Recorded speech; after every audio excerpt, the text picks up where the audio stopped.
Good evening, everyone. This is Parth Thakkar. You are watching me on PMT India Learning.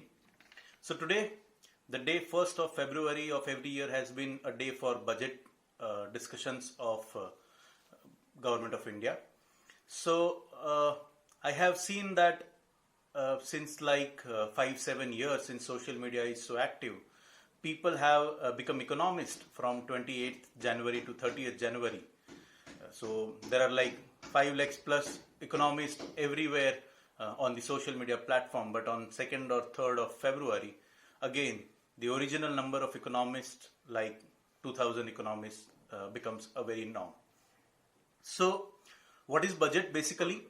So budget is nothing but the Bahi Khata, the Hisab of Government of India. What are the income of Government of India from different sources of taxes, indirect and direct, and other dividend incomes, plus. So whatever is the income for Government of India, and there is something called as expenditure, which is in terms of pension to the government employees and state government expenses, all the expenses that government does in terms of capital expenditure. So that is expense. So income minus expense, that becomes a profit. But Government of India has always been delivering the deficits, which is called as fiscal deficit. So for the current year, it is expected that 9.5% would be the fiscal deficit. So say for example, government is going to earn say 100 rupees, then government will spend 109.5 rupees because 9.5 is the fiscal deficit. So they arrange this money from the market, they take on their guarantee and issues the bond paper and make the arrangements necessary. So this is basics about budget. So how was the budget today announced by Nirmala Sitharaman? You have seen that Sensex and Nifty has gone right up by almost 5 to 10%, different indexes and different stocks. So why? Because market has accepted this very budget in a very positive manner and positive spirit. Why? The reason being, market was expecting something negative out of this budget, like burdening the taxpayer, burdening the individual, burdening the corporates, burdening the businesses, but that has not happened. So all the negatives were expected and this did not happen. So no negative is a positive for the markets, for the experts. So that is why this budget has been considered as a very positive budget. After 1996 or 1997, I think this is the highest budget day rally by markets. So this is about the budget. Now I divide this budget into 3 different types. So one is for individuals like you and me. Second, for a very literate, aware citizen of India. And third, an expert economist. So expert economist, whoever wants to understand the budget can go back and refer the speech of the finance minister or the finance bill, which is available online by Government of India and Ministry of Finance. So they can refer and understand the entire concept and every data, point by point. So that's not what we are going to discuss. So first 2 things. First of all, what is there for an individual? So nothing has changed. Nothing is an additional benefit for you.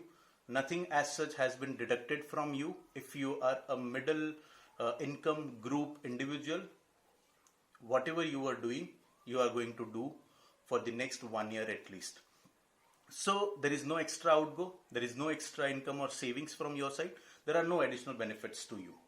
So say for example, you are earning like 15 lakhs or plus, and your deductions under different sections like ATC, ATD, like insurances, PPF, PF, and other LIC plans, or ATD like mediclaims and healthcare insurances for yourself and your parents, or ATCCD, that is pension plan, or HRA or home loan, everything. So all the deduction put together, if you are claiming more than 3 lakhs of deductions under all the sections, including standard deduction of 50,000, and you are earning 15 lakhs a year, the old regime of zero tax till 2.5 lakhs, 2.5 to 5 lakhs, 5% of income tax, from 5 lakhs to 10 lakhs, 20% of income tax, and more than 10 lakhs, 30% of income tax. That is going to be with you, and that is the best option that can be with you.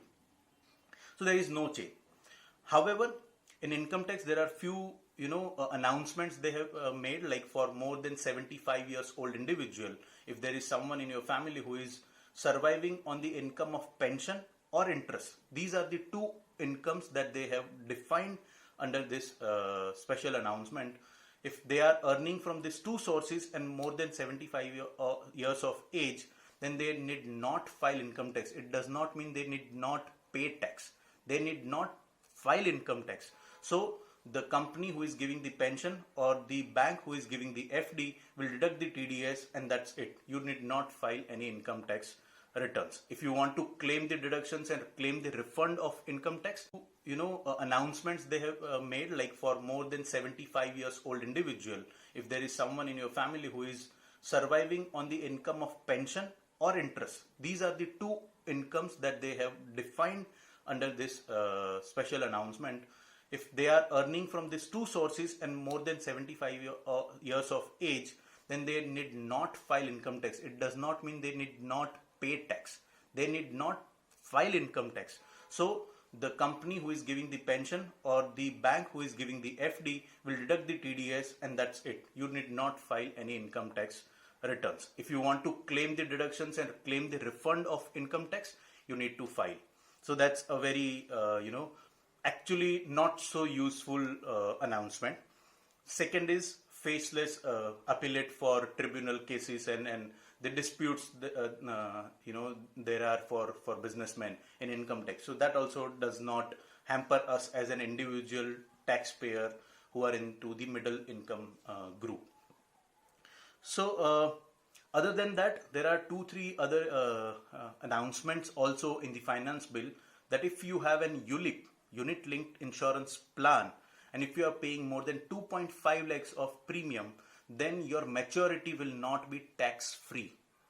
For example, आज मैंने insurance लिया है LIC का, मेरा 3 lakh premium है, 15 साल premium भरने के बाद मैच्योरिटी आती है, वो टैक्स फ्री है. अगर यही चीज मैंने कोई कंपनी से, LIC से या प्राइवेट इंश्योरेंस कंपनी से यूलिप में लिया है, जो म्यूचुअल फंड में पैसा डालते हैं, डेट एंड इक्विटी में डालते हैं इंश्योरेंस कंपनीज, उसका जो मैच्योरिटी टैक्स फ्री था, which will not be tax free if your annual premium is 2.5 lakhs or more. So that also will not hamper us, I suppose, because we are not paying 2.5 lakhs a year in ULIP, being in a middle income group. So that's all about from the layman's perspective and what will hamper us in the year coming by. Now I come to the aware citizen. So from the aware citizen of India's point of view, this budget was phenomenal because it has the sight for another 10 years. It has the sight for $5 trillion economy. It has all the essence of empowering the industries like infrastructure, empowering the industries like financials and information technology. Auto industry is also being boosted by the scrappage policy. There are so many developments happening in terms of roads, railways, metros and everything, and not forgetting to mention all the essence of empowering the industries like infrastructure, empowering the industries like financials and information technology. Auto industry is also being boosted by the scrappage policy. There are so many developments happening in terms of roads, railways, metros and everything, and not forgetting to mention our healthcare sector. The highest boost this budget has given is for healthcare sector, which is called as Atmanirbhar Swasth Bharat Abhiyan and Yojana, which will outlay almost 35-40,000 crore over a period of 6 years to establish newer primary, secondary and tertiary care units to make sure that every Indian citizen has the healthcare at the doorstep, at the city space. Other than that, there is an FDI limit enhancement from 49% to 74% in the insurance sector, which is also a good boost for insurance industry. There are few disinvestment plans laid out by Finance Minister Nirmala Sitharaman ji for LIC IPO, BPCL, IOC, Air India. All these assets will be liquidated to make sure that the capital expenditure can be financed. Other than that, farmers are also empowered with higher MSP, and migrant workers are also empowered with anywhere they can use their ration card to get the ration from, say they are from UP and they want to take the ration from say Rajasthan, they can take that. So that is also an advantage for migrant workers. And they have also made a few arrangements for school and educational institutes development. So I suppose over a period of next 5 to 10 years, today's budget has set the context of another set of developments in the newer India and making the economy at $5 trillion. So this is it from the budget's point of view. If you want to go to the figures, exact amount, exact name of the schemes and everything, you can definitely refer the policy document or the fine print of budget announcement available on the internet. Now, as you have viewed this entire video, if you have any specific queries, if you have any doubts, you can definitely let us know in the comment section, and we will get back to you with all the queries answered in the next video. Thank you. Good night. Jai Hind.